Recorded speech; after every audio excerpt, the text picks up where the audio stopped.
યોગેશ્વર. ચલો ફ્રેન્ડ, અમારા બ્લોગમાં તમારું સ્વાગત છે. જુઓ, અમે આ પોકેટ બનાવીએ છીએ. ત્યાં પોકેટ વોલમાર્ટમાં મળું છું રેડી. તેમાં જી ચોપડી અને પછી આ બધો શાકભાજી, બધો ડુંગળી, લસણ, જીંજર, શિમલા મરચું, ગાજર, બધો શાક, વટોણા, કોર્ન, એટલે બધું મિક્સ કરી આવીથી આમ ભરવાનું છે. આ ભરી સમોસા ભરીએ એવીથી જ ભરવાનું. પેલા સમોસામાં આપણે ઘેર બનાવીએ બધું, રોટલી વણીએ ને કરીએ ને મેદાની, અને આ તૈયાર મળે છે આવો, એટલે લાવી અને પેલો કરી જો પાછું ચીઝ નાખવાનું, પછી આ રીતે ચોપડવાનું. મેદાના લોટનું જ છે એટલે આમ પેક થઈ જાય ને.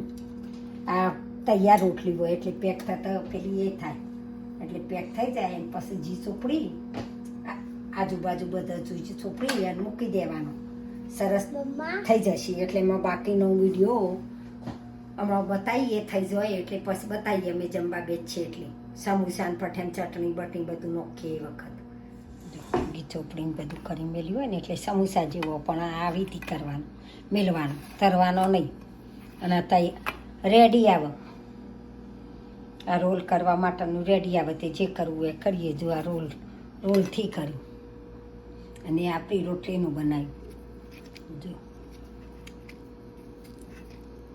એ આપણી રોટલી ચીઝને બધું નાખી લીલી ચીચા રાખ્યો કે જે કહે એવી રીતે કરીને બનાવી દીધું. જો આ બધી ચટણીઓ આ બધી ઘેર બનાવી હું. આ છિલંત્રોની બનાવી એટલે કોથમીરની બનાવી હ, અને આ ઘેર બનાવી હ, અને આ તાકોબેલની લાયો હતો એટલે એ બધી નોખી.